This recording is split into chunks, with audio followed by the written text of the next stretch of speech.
예, 안녕하십니까. 소개 감사드립니다. 네, 오늘 이렇게 병원장님들을 모시고 강의를 하게 돼서 되게 영광인데요. 예, 오늘 제가 말씀드릴 내용은 요즘 많이들 아마 강의 한 번씩들은 다 들어보셨을 것 같은데요.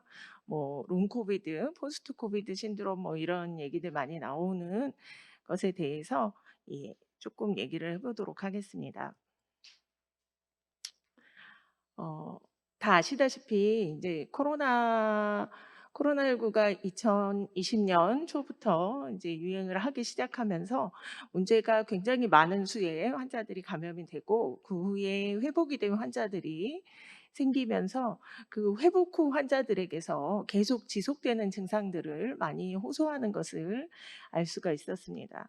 그래서 뭐 역시 그 데이터나 자료의 나라라고 할 수 있는 이제 미국이나 이런 유럽에서 코로나를 감염됐다가 회복된 환자들에서 후유증이 굉장히 많이 남아 있다라는 데이터를 발표를 하면서 우리나라 사람들도 코로나 걸리고 나서 증상이 계속된다는 사람들이 굉장히 많았다는 것을 알 수가 있었죠. 근데 그걸 이렇게 자료화하고 모으지 못했던 점이 있습니다. 실제 환자들이 후각 소실에 대해서 기존의 다른 바이러스와 달리 굉장히 특이적으로 후각이나 미각의 소실을 호소했었고, 특히 회복되고 나서도 한동안 후각이 돌아오지 않는 것에 대해서 굉장히 다른 질환에 비해 특이적인 소견이었다고 할 수 있겠습니다. 그리고 회복이 된 이후에도 뭐 후유증으로 불안이나 우울증이 계속 지속된다, 이런 보고들은 많이 있었습니다. 실제 WHO에서는 2020년 여름에 벌써 코로나에 걸렸다 회복되는 환자들에 있어서 이 세컬레의 문제가 심각할 수 있다라는 얘기를 이미 제기를 했습니다. 그래서 그 관련된 이제 메인 컴플리케이션으로 물론 초창기에 이제 우리가 우한주 이제 오리지널 코비드 19 같은 경우에는 이 앓고 난 다음에 이 호흡기 폐렴이 중하게 오는 환자들이 많았기 때문에, 그리고 당시에는 항바이러스제나 스테로이드 사용이 공식적으로 치료의 지침으로 되어 있지 않았을 초창기 치료 후에 실제로 ARDS로 인한 호흡기 부작용이 굉장히 많은, 파이브로시스로 인한 호흡기 부작용이 굉장히 많았는데, 근데 실제 보면 그것뿐만 아니라 약간 CNS 부작용, 또 이 후각이나 미각이 잘 돌아오지 않고 지속되는 이런 부작용, 신경과적인 부작용이나 이런 기분 질환이나 이런 정신 질환, 또 수면 장애, 이런 것들에 대한 얘기도 이제 이때부터 이미 서서히 나오기 시작을 했습니다. 이때는 그냥 후유증으로 우리가 이제 시간이 지나면 좋아지거나 뭐 이런 정도로만 생각을 하게 됐죠. 근데 실제로 이런 환자들이 많아지면서 이게 그냥 끝날 문제가 아니다라는 걸 알게 됐죠. 우리나라에서도 이제 굉장히 많은 수의 환자가 발생이 되었고, 실제로 조사를 안 했던 건 아닙니다. 근데 대구 지역 같은 경우에 초창기에 굉장히 많은 수의 환자가 발생했던 엔데믹 에리어인데, 대구에 확진되었던 환자 5천 명 이상의 환자들에게 온라인 설문을 실시한 바가 있습니다. 이런 부작용 후, 그러니까 회복된 후에 후유증이 얼마나 지속되는지 여부에 대해서 조사를 해봤는데, 실제 응답자는 9% 정도인 900명 정도만 대답을 했지만, 그 사람 이제 그 정도의 수도 굉장히 많은 수이긴 합니다. 그래서 그 사람들이 이제 기간과 무관하게 후유증을 경험한 바가 있다라고 90%, 91.1%의 환자들이 후유증에 대해서 호소를 했고, 실제적으로 회복된 다음에 장기적인 후유증도 53%에서 호소를 하면서 반 이상이 회복이 된 다음에도 계속 수개월 이상의 후유증을 호소한다라고 얘기를 하고 있고, 특히 피로감이나 집중력 저하, 또 인지기능 장애, 불안이나 우울증 같이 뭔가 이 보이는 그런 질환이 아닌 이런 이 기분 질환이나 또는 피로감 같은 이런 증상만이 남아 있는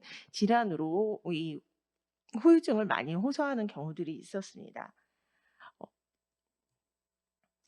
이거는 이 뒤로 올해 아마 인제 이 앞서 말씀드린 대구의 데이터가 이제 논문으로 발표가 됐는데요. 보시면 급성기 증상이 파란색입니다. 격리되어 있을 때의 급성기 증상들을 보면 열이나 또는 마이알지아, 뭐 소스롯, 뭐 이런 헤드에이, 뭐 이런 미각 이상이나 후각 이상, 기침 이런 전형적인 코로나 증상들은 결국엔 초창기 아큐트 심텀으로 많이 발생을 하지만 6개월 이상 지났을 때 연두색으로 되어 있는 부분들을 보시면 앵자이어티는 6개월에서 12개월 사이에도 굉장히 높은 퍼센테이지로 남아 있는 것을 볼 수 있고요. 어 냄새를 잘 못 맡는다든지 미각이 이상을 호소한다든지 하는 증상도 끝까지 남아 있는, 이게 6개월이 지난 이후까지도 남아 있다라고 호소하는 경우들이 있었고, 그리고 인지 기능도 이전보다 많이 떨어진다라고 대답하는 경우도 20% 정도가 6개월에서 12개월이 돼도 호소하는 경우들이 많았습니다. 12개월이 되었을 때에도 앵자이어티 같은 경우는 18% 정도에서 호소를 함으로써 이러한 코로나 이후에 1년까지도 6개월에서 1년까지도 증상을 호소하는 환자들이 많이 있었다라고 보고를 하고 있습니다. 물론 이 온라인 설문조사에 대답을 한 사람은 대부분이 나이 드신 분보단 젊고, 그리고 보통은 이런 데 관심이 많은 남자분보단 여성의 비율이 높은 그런 약간 이렇게 편향된 자료이긴 하지만 대체적으로 이 정도의 6개월에서 12개월 정도에서 약 50% 정도의 환자가 후유증을 호소한다라고 할 수 있겠습니다. 실제 저희 병원을 포함한 이제 7개의 병원에서 폐렴으로 입원했던 좀 더 중증 환자를 대상으로, 그러니까 조금이라도 폐렴이 있어서 입원 치료를 했던 환자들을 대상으로 한 후유증 연구를 시행을 한 바가 있습니다.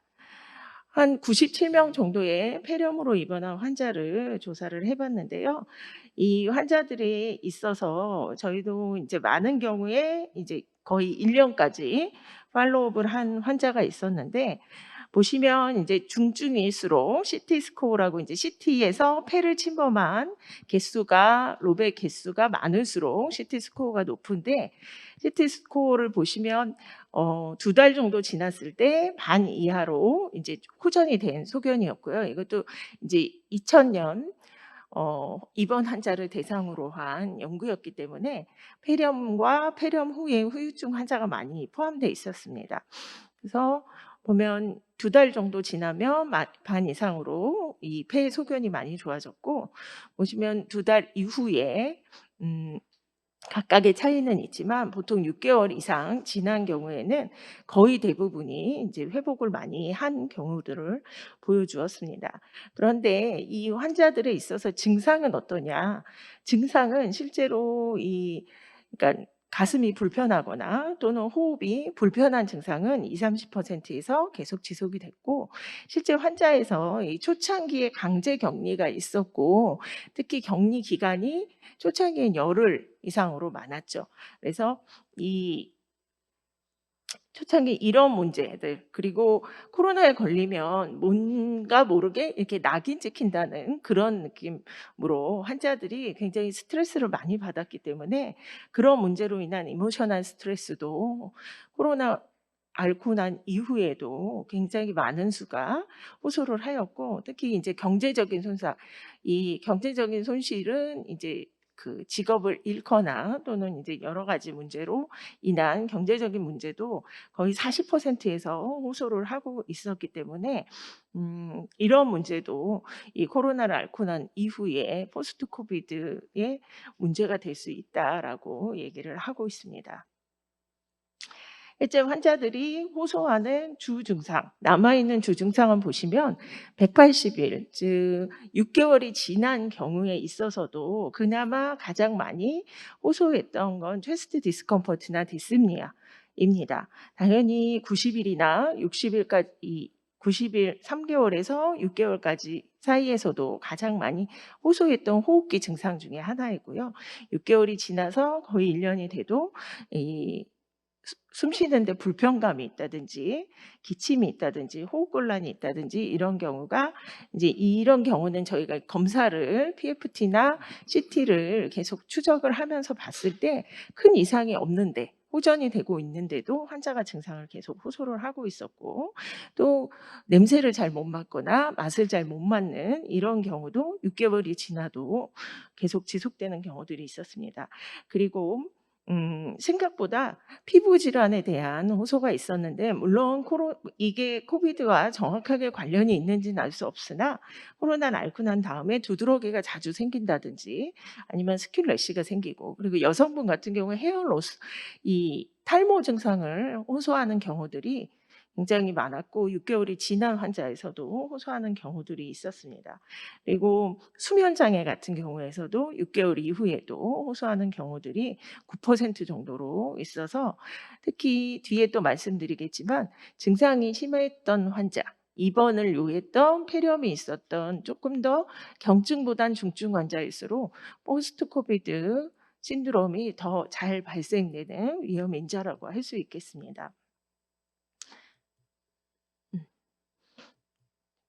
고요. 자, 그러면 이제 그러면 어떤 이런 포스트 코비드, 롱 코비드 이런 얘기가 이제 많이 얘기가 나오고 있는데, 거기에 대한 정의를 최근에 조금 많이 헷갈렸던 부분이 조금 정리가 되어서 말씀을 드리겠습니다. 포스트 코비드 신드롬이라고 흔히 말하는 이제 그 용어는 실제 코로나를 앓고 난 다음에 새롭게 생겼거나 아니면 코로나를 앓을 때 생겼던 그 코로나 증상이 회복이 된 이후 격리가 해지되고 수주가 지나도 계속 지속되는 경우를 말하는, 약간은 이거는 이제 코로나 코비드 앓고 난 이후에 생기는 모든 증상을 다 통틀어서 얘기하는 경우입니다. 롱 코비드 역시 흔히 사회적으로 통용되는 용어인데요. 이 역시도 마찬가지로 이 아큐트 코비드 후에 생기는 새로운 증상일 수도 있고요. 아큐트 코비드 때 생겼던 증상을 계속 가지고 가는 경우도 마찬가지로 롱 코비드라고 얘기를 하고 있습니다. 근데 이 롱 코비드를 그럼 다 롱 코비드냐? 그렇게 얘기를 하진 않고, 여러 정의에 따라서 기간도 이제 예전에 4주다, 6주다, 12주다 이렇게 나누었는데, 최근에는 우리나라에서도 이 코로나 코비드 19 후에 후유증에 대한 어느 정도 정리가 되면서 그 외국과 마찬가지로 용어에 대한 정리를 어느 정도 마쳤습니다. 그래서 코로나가 걸렸을 때 당시를 아큐트 코비드 19, 우리가 이제 급성 코로나 증상이라고 얘기를 하고요. 그 증상이 4주까지 갈 수 있다. 환자가 코로나 격리 후에 기침이나 아니면 가슴이 답답하다, 가래가 계속된다 이런 걸로 많이 오시죠. 그때에는 사실은 이거는 코로나 증상이 4주까지는 기본적으로 거의 대부분 많이 지속되는 경우가 있기 때문에 그냥 아큐트 코비드 19의 심톰이라고 얘기를 합니다. 저희가 격리를 하지 않을 뿐이지 이 증상은 계속 남아 있다고 보시면 되고요. 그 이후에 이제 4에서 12주, 3개월까지의 사이를 이제 포스트 아큐트 코비드 19 이라고 얘기를 하는데요. 온고잉 심톰이라고 얘기를 합니다. 그래서 이렇게 한 달이 지났는데에도 불구하고 증상이 계속되는 환자들은 우리가 흔히 말하는 롱 코비드, 포스트 코비드 신드롬으로 갈 가능성이 매우 높은 환자들이라고 할 수 있죠. 그래서 이제 이 코비드 심톰을 계속 가지고 있는 환자들을 좀 주기적으로, 정기적으로 저희가 좀 관찰을 해볼 필요가 있고, 이제 12주 이상으로 그 증상이 계속 지속이 된 환자들에 있어서 이제 포스트 코비드 19 신드롬이라고 얘기를 하기로 정의를 붙였습니다. 그래서 지금은 포스트 코비드 19 신드롬, 롱 코비드라고 얘기를 하면 12주 이상 증상이 지속되는, 새롭게 생겼거나 또는 코로나 아큐트 코비드 19 심톰이 지속되는 경우를 얘기를 하고 있습니다. 이제 이 그림은 이제 우리나라 그 포스트 코비드 신드롬 가이드라인에서 그 가이드라인이 최근에 지침이 발표가 돼서 거기에서 이 롱 코비드, 포스트 코비드 신드롬의 비전을 이렇게 잘 하나의 표로 만들어준 그림입니다. 굉장히 그림이 좋아서 제가 넣어봤는데요. 결국엔 4주까지는 이 아큐트한 코비드 19에 의한 증상이 인펙션으로 의한 증상이 생기고 이게 12주까지는 계속 지속될 수 있는 온고잉 심통으로 나타날 수 있다는 거고 나타나는 증상은 침범된 장기, 즉 이 바이러스가 뒤에 한 번 더 말씀드리겠지만 ACE2 리셉터를 통해 보통 세포 안으로 들어가는 걸로 알려져 있기 때문에 그걸 가지고 있는 모든 장기에 다 증상을 발현을 할 수가 있습니다. 그래서 여러 장기에 다 증상을 발현시킬 수가 있고 이런 증상이 생길 수가 있겠고 이제 12주가 지나면 대부분은 회복을 하는데 이 회복을 못하고 증상이 계속 지속되는 경우에 우리가 롱 코비드 이제 시콜레라고 얘기를 하면서 이러한 질환에 대해서 이제 어떠한 조치 치료나 인터벤션을 들어가는 그런 과정을 보여주고 있습니다. 자, 그럼 이런 롱 코비드는 도대체 얼마나 흔하게 생기느냐? 보통 지금까지 알려진 바로는 이제 일반적으로 5명에 1명, 20% 정도가 롱 코비드가 생긴다. 포스트 코비드 19이 생긴다라고 얘기를 하고 있습니다. 이것은 연령이 높아질수록 더 발생률이 높은 걸로 알려져 있어서 65세 이상이 되면 18세에서 64세는 보통 5명에 1명, 20%가 되겠고요. 65세 이상이 되면 4명 중에 1명, 25% 정도가 포스트 코비드 신드롬을 이제 겪게 된다라고 얘기를 하는데 반면에 소아에 있어서는 조금 더 이거보다 훨씬 적게 발생이 된다라고 알려져 있습니다. 그래서 소아 같은 경우는 15%더 어릴수록 13% 이렇게 10% 정도로 더 낮은 비율로 포스트 코비드 19 신드롬이 생기는데 소아라고 안 생기는 건 아닙니다. 그래서 아이들이 호소하는 증상이라고 무조건 그냥 무시할 게 아니라 실제 소아에 있어서도 이러한 증상을 호소하는 아이들이 굉장히 많다는 거죠. 10%만 10명 중에 1명은 지금 소아 발생률, 소아 아이들이 학교나 이런 데서 많이 발생한 거에 비하면 10명 중에 1명은 12주가 지나도 이런 코로나로 인한 증상이나 후유증을 호소해서 병원을 내원하거나 이런 경험을 겪고 있다라는 것을 알고 계시면 되겠습니다. 실제로 이런 포스트 코비드 신드롬은 그럼 어떤 종류의 증상들이 있겠느냐? 앞서 말씀드린 것처럼 모든 부분을 다 침범할 수가 있습니다. 우리가 기존에 맨 처음에 알았던 호흡기 질환, 호흡기 바이러스, 호흡기 감염증을 일으키는 바이러스였는데 실제로 지나면서 처음 보고된 게 환자가 많이 생기면서 이게 혈전을 많이 생기고 실제로 풀모나리 스롬보엠볼리즘이나 MI 환자가 이러한 코로나 환자한테서 치료 중에 또는 치료 후에 많이 발생되더라. 그런 것들 때문에 카디오바스큘라 문제나 블러드 클롯 문제에 대해서 많이 얘기가 있었습니다. 그뿐만 아니라 이제 이 마이알지아나 이러한 비특이적인 통증 이런 것들 그리고 신부전이나 또는 이제 가장 문제가 되는 뉴로코그니티브 펑션에 대한 문제들도 전부 포스트 코비드 신드롬을 들어가는 증상이라고 할 수 있겠습니다. 자, 가장 흔하게 보통 많이 호소하는 증상은 굉장히 베이그한 증상인데요. 퍼티그입니다. 그래서 뒤에 또 말씀드리겠지만 이런 피로감에 대한 증상 때문에 진료에 많은 어려움을 아마 선생님들이 겪고 계실 거라고 생각이 됩니다. 그리고 두 번째는 이제 피버도 실제의 피버보다는 페브라일 센스가 더 많은 것 같고요. 그리고 이제 여러 가지 이제 피지올로직 멘탈에 영향을 미칠 수 있는 여러 가지 다른 증상들 그리고 호흡기 증상 이런 것들이 이제 주 증상이 되겠습니다. 그 외에 생길 수 있는 증상 중에 말씀드린 것처럼 이제 뉴럴로직 심톰이 굉장히 많습니다. 실제 이 포스트 코비드 신드롬의 문제가 되는 게 브레인 포그, 라고 얘기를 하고 있습니다. 멍하고 기억력이 떨어지는 것 같고 그래서 치매 검사를 하고 싶다. 또는 뭐 치매가 아니냐 뭐 이런 식으로 오시는 분들도 꽤 많기 때문에 이런 문제들 그리고 뭐 앵자이어티나 디프레션 같은 이런 정신적인 문제도 많이 호소하고 있고요. 말씀드린 조인트 페인이나 머슬 페인처럼 설명할 수 없는 통증 검사했을 땐 다 정상으로 나오는데 여기저기 "나는 아파서 죽겠다." 막 이러시는 분들도 많이 있습니다.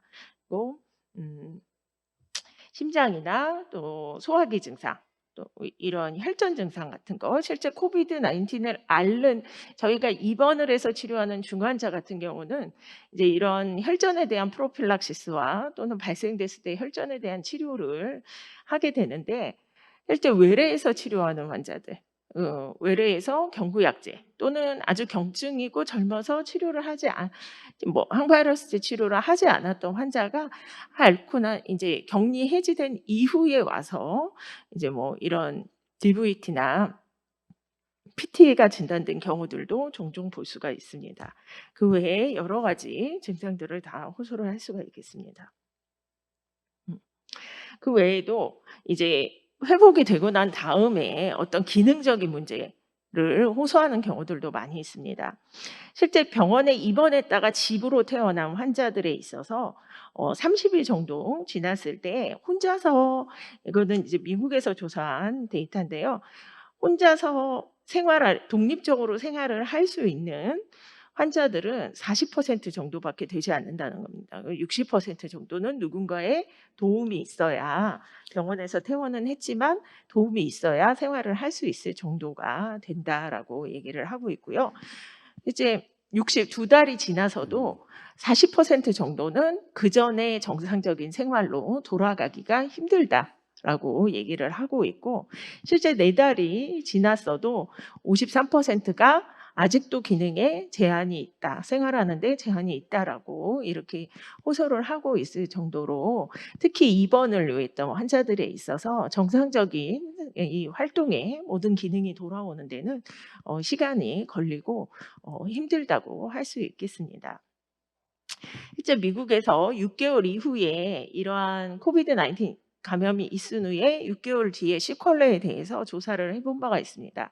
여기 기간에 보시면 호소한 증상이 남아 있는 환자들을 보면 150일에서 180일 즉 5개월에서 6개월이나 6개월에서 7개월 사이에 증상이 아직도 이렇게 많이 남아 있다라고 호소하는 환자가 가장 많았고 보면 이 7개월에서 8개월 사이에서도 아직도 남아 있는 환자들이 10%가 조금 안 되지만 이렇게 남아 있었고 그 이후로는 이제 조금 감소됐지만 이렇게 6, 7, 8개월까지는 많은 수의 환자가 코로나 후에 후유증을 호소를 하고 있었고 급성기의 증상보다는 이 포스트 코비드 심톰을 호소하는 경우들이 이 이후에 가서는 많았고 그런 증상으로는 보시면 가장 많은 게 퍼티그입니다. 그래서 피로감하고 이 보시면 이제 냄새, 후각의 소실 그리고 숨을 쉬는데 힘들고 근육이 아프다. 뭐 이런 증상들이 가장 많이 호소하는 포스트 코비드 심톰이라고 할 수 있겠습니다. 음. 실제 이런 증상이 얼마나 그러면 오래 갈 거냐 환자들이 많이 와서 물어보겠죠. 이제 뭐 "나 기침 코로나 앓고 난 다음에 기침을 계속 하는데 이거 언제까지 가야 되냐? 얼마나 검사했더니 다 정상이라고 그러는데 얼마나 갈까?" 하고 이제 많이들 물어보실 겁니다. 근데 대체적으로 보시면 퍼티그 같은 경우는 3개월 이상 아까도 말씀드렸지만 6개월에서 1년까지도 호소하는 게 많기 때문에 이러한 피로감은 사실 뭐라고 말하기가 어렵지만 제일 오래 장기간 갈 수 있다라고 얘기할 수 있겠고요. 호흡기 증상은 어떻게 보면 그거보다 조금 나은 게 디스니아나 체스트 디스컴포트 특히 커프 같은 경우는 심토마틱 케어를 하면서 보면 보통 2-3개월 지나면 대체적으로 감소되거나 호전되는 것으로 알려져 있고요. 보통 후각의 소실도 1달 정도가 지나면 많은 수에서 돌아오지만 그거보다 더 오래 지속되는 경우들도 종종 볼 수가 있겠습니다. 오히려 이런 사이콜로직 뉴로 커그니티브 펑션 부분에서 좀 더 오랫동안 증상이 지속된다고 호소하는 경우들이 많은데, 특히 이제 PTSD 같은 경우에는 6개월, 이제 6주에서 3개월 이상 호소하는 경우들도 많고 1년까지도 지속되는 경우들이 많이 있어서 이러한 문제가 이제 후반으로 갈수록 더 커진다고 할 수 있겠습니다. 그런 이런 포스트 코비드 19 신드롬이 왜 이렇게 다양한 여러 가지 증상에서 많이 생기느냐. 아직까지 그 정확한 기전은 잘 알려져 있지는 않습니다. 그렇지만 이 코로나 바이러스가 들어갈 수 있는 모든 세포를 가지고 있는 장기에 있어서의 모든 증상이 다 발생할 수 있을 것이다라고 설명을 하고 있고요. 실제로 ACE2 리셉터를 가지고 있는 모든 기관, 뭐 브레인부터 시작해서 너브부터 시작을 해 가지고 심장이나 폐뿐 아니라 심장, 뭐 간, 얼마 전에 소아에서는 간 수치가 굉장히 상승되는 코로나 감염증 환자가 많아졌다고 보고한 바가 있죠. 그래서 그런 것들이 전부 다 이런 바이러스가 침범될 수 있는 그런 기관은 전부 다 같이 나타날 수 있다라고 설명을 하고 있습니다. 음. 그럼 이런 이제 이 코로나 심톰은 어떻게 구별을 할 수가 있느냐, 어떻게 다르냐. 사실 이제 구별할 수 없다라는 게 사실 정답이죠. 그전에 있었던 거랑. 그리고 항상 염두에 두셔야 될 게, 환자가 호소하는 증상에 대해서 그냥 무시할 게 아니라, 환자가 호소하는 증상이 물론 코로나 전에 있었을 수도 있지만 그게 어쨌든 코로나19 감염이 되고 나서 그 이후에 발생될 수 있는 모든 증상에 대해서 다 귀 기울여 주셔야 된다는 게 중요한 점이라고 할 수 있겠고요.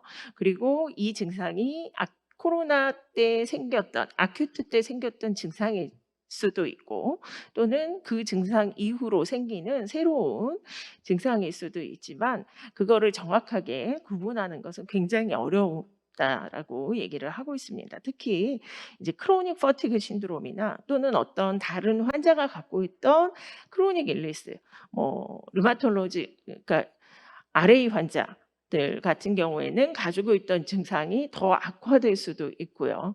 또 그 증상과 정확하게 감별하기가 어려운 경우들도 있기 때문에 그런 것들을 완벽하게 구별해서 증상을 치료하기는 어렵다는 거니까, 그 각각의 그 증상에 대한 대증 치료 부분은 음 같이 봐 주시고 해 주셔야 될 것 같습니다.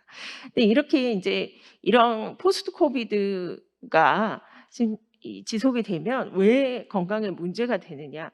실제로 이 코로나를 앓고 난 다음에 병이 생겼다라고 오시는 분들이 많아요. 특히 새롭게 당뇨가 진단이 됐는데, 나는 원래 당뇨가 없었는데 코로나 앓고 나서 당뇨가 생겼다.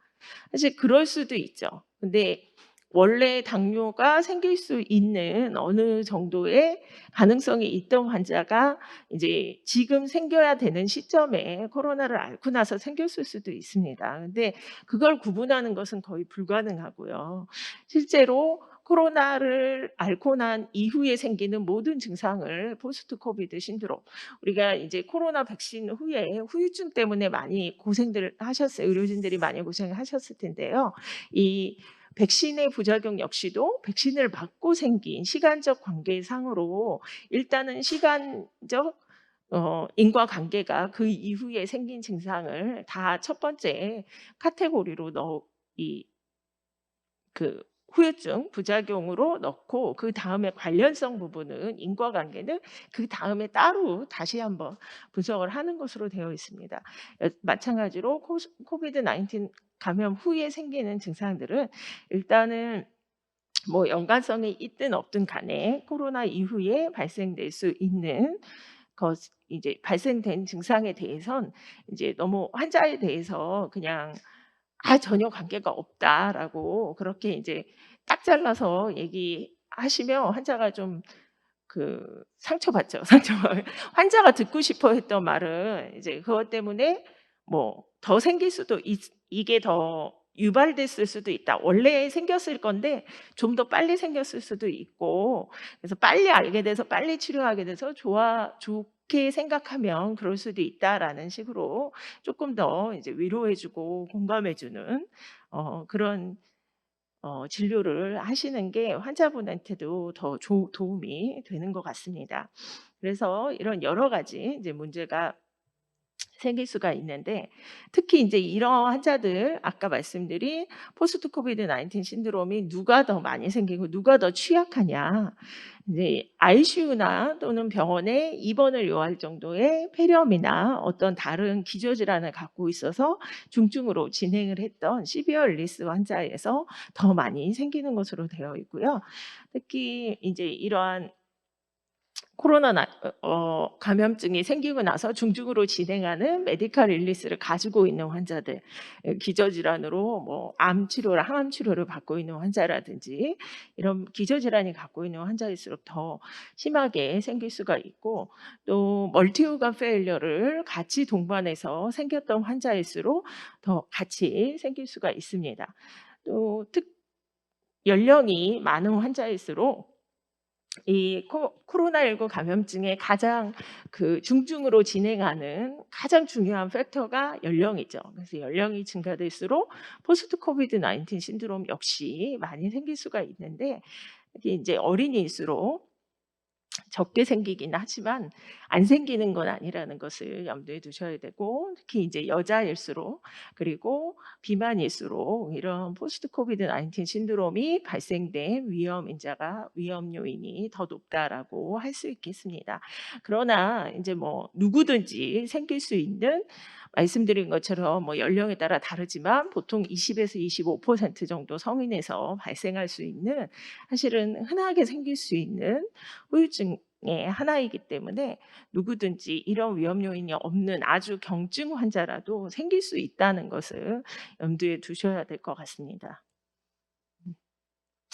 이거는 미국이랑 이제 뭐 네덜란드 뭐 몇 군데의 나라에서 실제 이렇게 ICU 케어를 받을 정도의 중증 환자 400명 정도를 452명을 조사를 해 봤더니 이 1년 팔로우업을 했더니 그 환자들 중에 반수 정도 246명을 1년 팔로우업을 마치고 나서 보니까 피지컬 심톰이 70%에서 남아 있다는 거죠. 74%는 아까 거의 50% 정도가 포스트 코비드 신드롬을 가지고 있는 증상을 호소했다고 말씀드린 거에 비하면 훨씬 더 높은 비율이죠.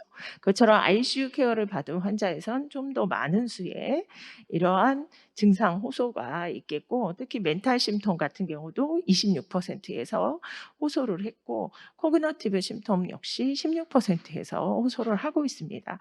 그러나 이제 보면 septic shock이나 이런 걸로 ICU 케어를 받은 환자들, 다른 뉴모니아 같은 걸로 인공호흡기 치료를 받고 ICU 케어를 받았던 환자들 역시도 보면 이 회복된 환자들 역시 회복이 되고 나서도 한동안 이제 스트레스나 이런 여러 가지 문제로 후유증을 앓는 경우들이 있습니다. 그 비율에 비해서 그거보다 약간 더 높은 비율로 이런 후유증을 호소를 하고 있습니다. 그래서 중증인 사람일수록, 연령이 더 높은 사람일수록 이런 코로나 걸리고 난 이후에 포스트 코비드 신드롬이 더 생길 위험이 높기 때문에 좀 더 주의 깊게 관찰을 해 주셔야 될 것 같습니다. 이건 예일대에서 사실 작년 여름쯤에 발표를 한 건데요. 보면 되게 일찍 이 사람들이 이런 자기네 병원에 이런 시스템을 만들었다라고 이제 발표를 한 바가 있습니다. 왜냐하면 환자가 이제 물론 입원을 했다가 퇴원한 환자니까 미국 같은 경우는 더 조금 우리보다 입원이 어렵기 때문에 이제 입원을 했다 퇴원한 환자들은 조금 중증인 환자들이겠죠. 근데 이런 환자들을 리퍼하는 패스웨이를 보니까 이 사람들이 좋아졌다고 집으로 보냈더니 안 되겠더라라는 거죠. 그래서 이 사람들을 집으로 보낼 때, 회복이 돼서 보낼 때 이 프리디스차지로 어세스먼트를 해서 앞으로 치료 계획을 어떻게 할 건지, 재활 치료가 필요한 건지 이 아웃페이션트에서 계속 그러니까 다니면서 치료를 할 건지를 구분을 해야 되겠다라고 제시를 하고 있고 실제 그렇게 해서 폐 기능과 그 외에 다른 이제 피지컬 액티비티 부분을 평가를 해서 이렇게 치료를 하자라고 제안을 한 이제 "이렇게 했었다."라고 얘기를 한 표입니다. 그래서 벌써 이제 이때만 해도 아직 저희는 이제 환자 보느냐고 뭐 사실은 퇴원 환자에 대한 케어 부분에 신경을 안 쓸 때였는데 이렇게 외래에다가 이제 퇴원 후에 와야 되는 사람들 그래서 다시 호흡기 클리닉을 다닐 사람 또 호흡기 재활을 하면서 재활의학 치료를 해야 되는 사람들, 다시 입원을 해서 치료해야 되는 사람들 이렇게 여러 가지로 나누어서 치료 계획을 장기적으로 짜야 되겠다라고 얘기를 포스트 코비드에 대해서 응급실부터 외래까지에 대한 계획을 제시한 바가 있습니다. 음. 이제 우리나라도 이제 이런 것들에 어 이제 발맞춰서 이제 포스트 코비드에 대한 진료에 대한 부분을 인제 문을 열었죠. 그래서 올해 초에 많은 병원에서 포스트 코비드 신드롬에 대한 코로나 후유증 클리닉 뭐 여기 보면 코로나19 회복 클리닉 뭐 이런 식으로 많은 병원에서 인제 이런 클리닉을 열어서 환자들의 증상 지속되는 증상에 대한 진료를 보기 시작을 했습니다. 근데 앞서 보여드린 것처럼 환자들 중에 많은 부분이 코비드 19을 앓고 난 이후에 경제적으로나 정신적인 문제가 많이 발생을 했기 때문에 실제로 이 클리닉 치료를 다니면서 계속 받을 수 있는 환자들이 그렇게 많지는 않았다는 거죠. 그래서 이 기침이나 뭐 흉통이나 이런 몸이 아파서 다니는 경우들은 그래도 병원을 많이 오긴 하는데 어떤 수면 장애나 뭐 스트레스로 인한 그런 문제들에 있어서는 많은 진료를 보지 못하는 경우들이 종종 있습니다. 또 하나는 이제 저희 병원도 이제 이렇게 뭐 하여튼 코로나의 피흑자만 해당이 되면 다 제 감염내과로 저 환자를 보내는데 많은 수의 환자가 이렇게 포스트 코비드 심톰 중에 하나가 피로감 그리고 기억력 저하 또는 말할 수 없는 뭐 여러 증상 이런 것들이 있는데 이런 부분이 제가 이제 다 그 전문가가 아니고 많이 보지 않았던 부분이고 이런 부분을 치료할 수 있는 다학제적인 진료를 볼 수 있는 그런 부분이 중요한 것 같습니다. 그래서 여러 과가 같이 이런 롱 코비드 클리닉이나 포스트 코비드 클리닉의 진료를 볼 수 있도록 하고 특히 이제 관심이 많으신 몇몇 개 과의 선생님들이 주도를 해서 이제 클리닉을 운영하고 상담 시스템이나 교육 시스템 운영을 하면 굉장히 그렇게 운영을 하고 있는 몇몇 병원들이 있는데요. 그렇게 하면 환자들에게서도 많은 도움을 주고 있습니다. 실제로 어 외국에서 인제 뒤에 보여드리겠지만 치료 계획의 가장 많은 첫 번째 단계는 환자에게 교육하고 환자 스스로 회복할 수 있도록 조언해 주고 환자에게 교육하는 게 첫 번째 단계입니다. 그 단계에서 안 됐을 때 진료를 보게 되고 진료를 보고 그 일반 진료에서도 해결이 안 되는 문제가 있을 때 이제 특수 클리닉 이제 좀 더 심층화된 전문 진료를 보도록 가이드를 하고 있습니다. 음. 그래서 이렇게 호소하는 환자들이 올 때 그럼 어떤 검사를 하는 게 좋겠느냐라고 얘기를 하는데 첫 번째 이제 환자들이 올 때 우리가 이제 4주 이상 증상이 지속되는 환자가 온다. 그러면 지금 이제 정의의 포스트 코비드 신드롬까지는 아니지만 어 이제 아큐트 코비드 후에 포스트 아큐트 코비드 19인 거죠. 그럼 온고잉하는 심톰으로 환자가 왔을 때 환자의 이 히스토리를 코비드 아큐트 심톰과 어떤 차이가 있는지에 대한 히스토리를 자세히 확인을 하고 의심을 하는 게 중요하겠고요.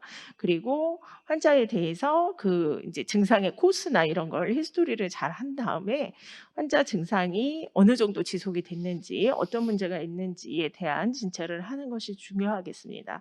그리고 과거에 가지고 있었던 어떤 질환이나 아니면 증상에 대한 부분도 이것으로 인해 악화된 건지 아니면 그 증상으로 인해 생긴 건지에 대한 확인이 필요하겠고요. 그리고 나서 이제 검사를 시행을 하게 됩니다. 그래서 환자의 증상에 맞게 검사는 개별화시켜서 검사를 진행을 할 걸 권고하고 있는데 이제 뭐 가장 기본적인 거 뭐 CBC부터 시작을 하면서 뭐 리버 펑션이나 키드니 펑션 또는 뭐 CRP 또는 페리틴 이제 이 인플라마토리 마커이기도 하죠. 페리틴이나 또 당뇨 부분에 있어서도 헤모글로빈 A1C나 또는 사이로이드 펑션 같은 부분, 그리고 혈압이나 하트레이트에 대한 부분, 뭐 필요하면 EKG를 시행할 수도 있겠고 체스트 엑스레이를 확인을 꼭 하시는 게 아무래도 호흡기 바이러스고 실제 이런 문제가 생길 수 있기 때문에 확인을 하는 게 중요하다고 할 수 있겠습니다. 이렇게 시행을 하고 나서 그 다음에 환자의 이런 검사 소견이나 또 환자의 히스토리의 환자 증상이 이거는 어떤 특정 더 심층된 검사가 필요한 경우겠다라고 한다면 우리가 이제 산소 포화도를 포함한 검사를 한다든지 이제 렁 디지즈에 대한 CT를 찍는다든지 아니면 심장에 대해서 좀 더 깊게 검사를 해봐야 된다든지 이런 게 필요하게 된다면 이제 이런 부분 검사가 가능한 기관으로 또는 가능한 진료가 가능한 진료과로 저희가 리퍼를 하게 되는 것입니다. 실제 환자 치료에 이제 4단계로 나누어서 진료를 하라고 이제 NIH에서 권고하는 첫 번째 내놨던 이제 가이드에 보시면 환자에 대해서 재활과 회복에 대해서 환자를 이끌어 주라는 거죠. 그렇게 해서 해주고 그래도 증상이 계속되면 일단 제너럴리스트가 진료를 보고 환자에게 서포트 해주고 재활을 해주고 그래도 증상이 지속되거나 이상이 있으면 스페셜리스트에 대한 진료를 보도록 하고 스페셜리스트가 어떤 특정 프로블럼이 생기면 거기에 대해서 매니지먼트를 해줘라라고 이러한 치료의 단계를 제시한 바가 있습니다. 실제로 환자 개개인에 대해서 각각에 대해 맞는 개개인에 대한 1:1 트리트먼트를 해 주라고 권유를 하고 있고 1:1 트리트먼트는 아무래도 이제 여기는 그 주치 제도가 되어 있기 때문에 일단은 이제 환자 스스로 재활을 하면서 지낼 수 있도록 그 어떤 가이드나 이런 지침을 안내해 주고 그게 안 되면 진료를 보고 그다음에는 3단계부터는 좀 더 스페셜리스트에게 보내서 검사를 할 수 있도록 해 주라는 거죠. 자, 여기에서 제시해 주고 있는 이제 여러 가지 방법의 재활 방법입니다. 여기 인터넷에 환자도 쉽게 들어가서 볼 수 있도록 환자가 호흡이 답답하고 호흡 곤란이 있는 환자지만 검사를 했을 때 아무 이상이 없고 PFT도 이상이 없고 엑스레이나 CT에서도 이상이 없을 때 환자에게 이런 이제 재활에 대한 스스로 재활 치료를 할 수 있도록 도움을 줄 수 있는 여러 가지 사이트에 가이드를 제시를 해주고 있습니다. 음. 이렇게 이거는 크로닉 버티그 신드롬에 대해서도 환자가 계속 피로감을 호소할 때 너는 어떻게 해라. 그래도 이게 계속 지속이 되면 6주 이상이 지속이 됐을 때에는 그다음 단계에 뭘 하고 그 이상으로 계속된다면 이제 진료에서 좀 더 전문가적인 진료를 볼 수 있도록 안내를 해주고 있습니다. 그래서 초반에는 여기 보면 이게 다운받을 수 있도록 파일도 올려져 있는데요. 환자가 다운받아서 거기에 있는 내용대로 어떤 가이드에 따라서 자기 스스로 생활 습관이나 생활 패턴을 할 수 있도록 또 안내를 해주고 있습니다. 그다음에 이제 정신적인 문제에 대한 가이드도 해주고 있는데요. 아까 말씀드린 대로 이런 이제 경증 환자에서 커뮤니티 포스트 코비드에 있어서도 보시면 디프레션이 20에서 40%까지 호소를 하고 있다라고 얘기를 하고 있고 또 코로나에 걸릴 거에 대한 두려움도 20% 정도가 호소를 하고 있습니다. 실제 메모리나 컨센트레이션 장애도 15에서 25%가 호소를 하고 있고요. 수면 장애 같은 경우 40에서 60%도 한 반 정도가 수면 장애가 있다라고 얘기를 하고 있습니다. 반면에 입원을 어떤든 간에 입원을 했다 퇴원한 환자들 좀 더 중환이 되겠죠. 커뮤니티 코비드보다. 그런 환자는 디프레션이 40%에서 호소를 하고 있고 PTSD도 20%, 그리고 코로나가 다시 걸릴 거에 대한 이런 두려움도 30%나 있고, 메모리나 컨센트레이션에 대한 장애도 20에서 50%까지도 굉장히 많은 수에서 더 호소를 많이 하고 있습니다. 실제 아까 맨 처음 아까 보여드린 이제 ICU 환자와 마찬가지로 여기는 조금 팔로우 기간은 짧긴 한데, 이 ICU 환자에 있어서는 메모리 장애나 컨센트레이션 장애가 거의 2명 중에 1명 정도로 50%로 굉장히 많았고, 우울증도 40% 정도가 우울함을 겪고 있었고, 이러한 슬립 프로블럼 같은 경우는 디스터번스는 50에서 70%까지도 장애를 호소를 하고 있을 정도로 이런 사이콜로지 프로블럼도 많기 때문에, 사실 저희가 이제 포스트 코비드 클리닉을 운영을 해야 되지 않겠냐라고 많이 얘기를 하시는데, 많은 부분이 이제 이 신경과 선생님과 정신과 선생님의 진료 부분이 많이 포함이 되어 있어야 돼서, 사실 이러한 인력 부분이 이게 쉽지가 않습니다. 지금도 환자가 많고 대기가 많아서 이제 이런 쪽과 같이 관심이 있는 그쪽 분야의 선생님들을 같이 진료를 보면서 이러한 피지컬한 심톰뿐만 아니라 사이콜로지컬한 프로블럼에 대한 문제도 같이 매니지먼트를 해주셔야 됩니다. 최근에 우리나라에서 발표한 이런 만성 코로나19 증후군에 대한 권고안도 제가 추가를 해봤는데요. 이 대한감염학회 홈페이지에 가시면 다운받아 보실 수가 있습니다. 보시면 앞서 말씀드린 뭐 NIH나 미국에서의 가이드와 다르지 않습니다. 그래서 만성 코로나19 증후군을 어떨 때 의심을 해야 되느냐? 여기 보이지만 12주 이후에 지속되는 증상이 있을 때, 그리고 다른 증상들에 의해서 생기는 다른 질환을 배제를 하고, 그리고 다른 질환에 대한 가능성이 있다면 거기에 대한 검사를 먼저 시행을 해서 배제를 한 다음에 진단을 해야 된다라고 얘기를 하고 있고요. 검사는 어떤 검사를 시행해야 되냐? 특별한 검사는 없다. 근데 이런 배제 진단을 위한 목적으로 검사를 하는 것입니다. 그러니까 다른 질환을 배제하기 위해서 하는 거죠. 치료할 수 있는 다른 질환들. 그래서 이 각각의 증상에 대해서 검사를 환자마다 시행을 하면 되겠습니다. 즉 호흡곤란이 있는 환자라면 호흡곤란이 이 환자가 코로나 증상이 어떤 증상으로 알았던 환자인지, 그러니까 중환자에 입원했던 환자인지, 그런 환자 같으면 주기적으로 퇴원 후에도 외래로 진료를 보겠지만, 그렇지 않았던 이제 단순히 외래에서 진료를 받고 그 뒤로 이제 치료를 받거나 진료를 본 적이 없는 환자라면 어떤 폐기능에 대한 검사나 흉부 엑스레이 또는 뭐 CT 같은 것을 고려해 볼 수 있겠다라는 겁니다.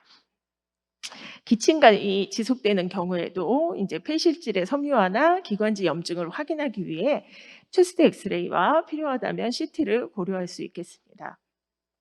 가슴 통증 같은 경우에도 이제 이 통증이 관련이 있는 다른 심장 질환이 있는지 없는지를 감별하기 위해서 검사를 시행을 할 수가 있겠고, 다 검사가 이제 아니다, 심장 질환이나 이런 게 아니다라면 그 다음에 폐기능에 대해서 우리가 검사를 더 진행을 해볼 수가 있겠다라고 얘기를 하고 있고요. 피로감 같은 경우가 실제로 많지만 여기에 대해서 딱히 이제 검사를 진행할 게 없기 때문에 이제 다른 배제 진단을 위한 호르몬 검사나 이런 것들을 하고 필요를 설명할 수 있는 기저질환이 밝혀지지 않는다면 이제 코로나19 연관 만성피로 증후군의 가능성을 고려할 수 있겠다라고 얘기를 하고 있습니다. 이제 관절통이나 근육통 등 같은 경우도 필요한 경우에 특정 검사를 할 수 있겠습니다. 뭐 두통이나 인지 증상, 심리적인, 정신적인 증상 역시도 이렇게 어떻게 진료를 하는 게 좋겠다라고 권고안을 내놓고 있어서 이걸 읽어보시면 아마 조금 도움이 많이 될 것입니다.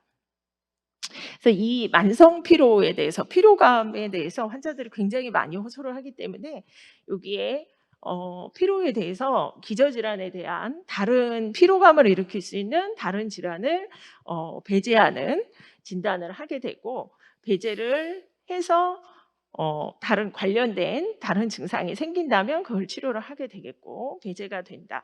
설명할 수 없는 지속적인 피로감이 있다라고 하면 이제 만성 피로 증후군을 배제해야 되는데, 이런 만성 피로 증후군에 대한 이제 진단을 하게 되고요. 거기에 대해서 뭐 이런 알고리즘을 만들어 놓았습니다. 그래서 이걸 보시면 진료를 하시는데 좀 더 도움이 될 것으로 생각이 됩니다. 그래서 오늘 좀 정리를 해보면, 코로나 이 포스트 코비드 19 신드롬이라고 한다면, 이렇게 얘기를 하려면 이제는 12주 이상의 증상이 아큐트 심토이거나 포스트 아큐트 이후로 새롭게 생긴 증상이 어쨌든 간 다른 질환을, 기저질환을 설명할 수 없는 증상이 12주 이상 지속이 돼야 포스트 코비드 신드롬이라고 얘기를 할 수가 있겠습니다. 가장 흔한 증상으로 퍼티그나 그다음에 호흡기 증상, 그리고 잊지 마셔야 될 게 브레인 포그 같은 것이 생길 수가 있고요. 실제로 치매랑은 조금 차이가 있기 때문에 환자분들이 매우 걱정을 많이 하시는데, 그런 부분을 이제 저희가 신경과나 정신과 선생님과 같이 연계하여 진료를 볼 수 있도록 해주는 게 중요할 것 같고요. 이게 아주 스페시픽한 치료법은 없다라는 게 뭐, 어, 다 아시다시피 이제 그런 그 치료법이 없다라는 게 이제 뭐 다행인지 불행인지, 그런 치료에 대해서는 딱히 치료는 없지만 환자가 호소하는 증상에 대해서는 좀 귀 기울여 주시는 게, 그냥 무시하지 말고 귀 기울이고 그 증상 하나하나에 대한 치료를 좀 해주시는 게 중요할 것 같고요. 이게 환자에 대한 안심과 격려가 굉장히 중요할 것 같습니다. 그래서 앞서 말씀드린 검사들도 사실 불필요한 검사를 많이 할 필요는 없지만, 환자가 걱정하고 있는 환자의 증상 부분에 대해서는 확실하게 검사를 해서 안심을 시켜줄 필요는 있습니다. 그래서 제가 몇 가지 저희가 이제 겪었던 환자들을 보여드리면, 이제 60세 여자 환자인데요. 3월 달에 코로나 확진을 받고 이제 집에서 격리를 하고, 이 60세 여자분이신데 특별히 이제 약간 간간히 그 정신과에서 수면제랑 이런 것만 드시던 분이셨습니다. 근데 백신도 맞지 않으셨고요. 그래서 치료 약제도 받지 않고 그냥 집에서 격리만 하셨고, 격리 해지가 되었는데 3월 25일 날 이제 숨이 차다고 저희 병원 응급실에 내원을 했습니다. 환자는 기침도 계속 있었고 숨찬 증상도 계속 있었고, 내원 당시에도 이제 코로나19 PCR이 양성으로 나온 상태였습니다. 뭐 그때 지금 격리 해지된 지 한 11일 정도밖에 지나지 않았죠. 그래서 환자가 내원했을 당시에 보면 CT에서 이렇게 페리페랄로 GDO 패턴의 뉴모니아가 깔려 있는 상태였고, 11일 정도 이제 날짜가 이미 지났기 때문에 격리 해지하고 11일이 지났고 확진되고 나서는 거의 뭐 그 그러니까 확진되고 11일 이상 지났기 때문에 항바이러스제는 사용하지 않고 이제 이 스테로이드 치료만 시행을 하고, 4주 뒤에 다시 CT를 찍었을 때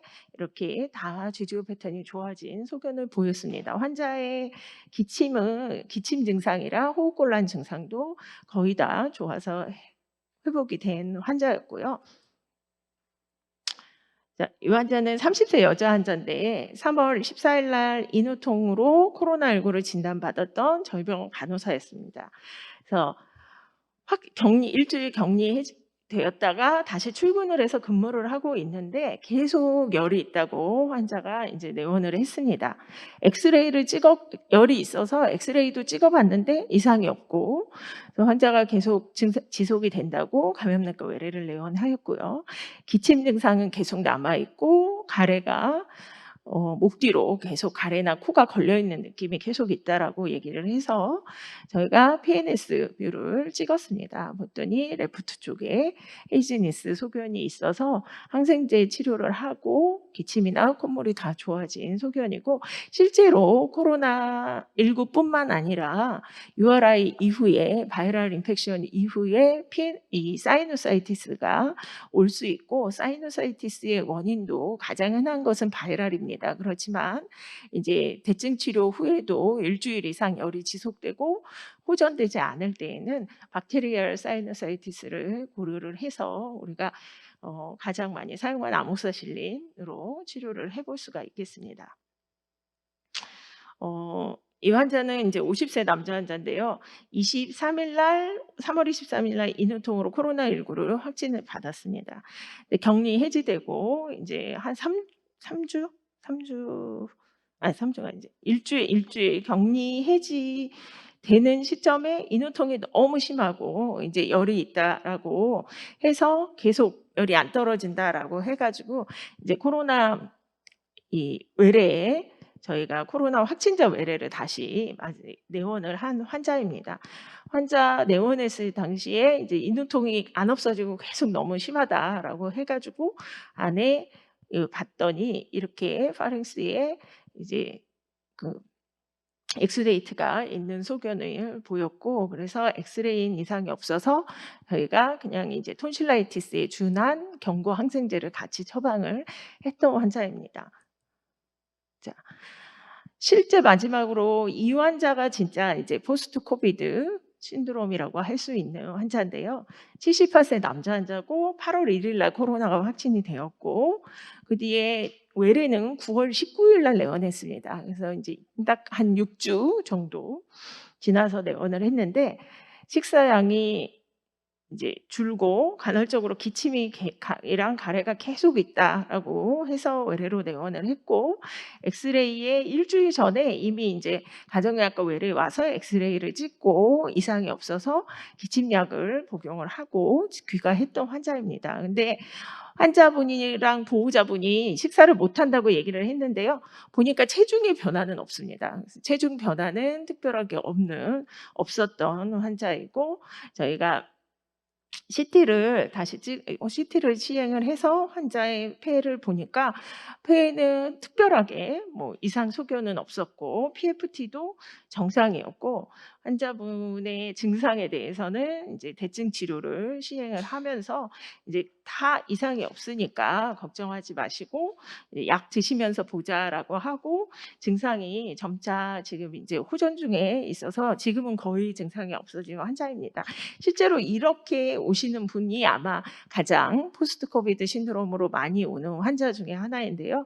이제 이분은 지금 남자분 케이스를 낳지만 여자분들 할머니들 중에서도 굉장히 많은 수가 식사를 못하고 실제 체중이 빠져서 오신 분들도 있어서 내시경까지 다 했는데 이상이 없는 경우들도 많이 볼 수가 있습니다. 그래서 그런 경우에 있어서는 이제 이 포스트 코비드 신드롬에 대한 매니지먼트를 환자랑 가족과 같이 이제 계획을 세워서 해주시면 될 것 같습니다. 네, 이상으로 오늘 제 강의는 마치도록 하겠습니다. 감사합니다.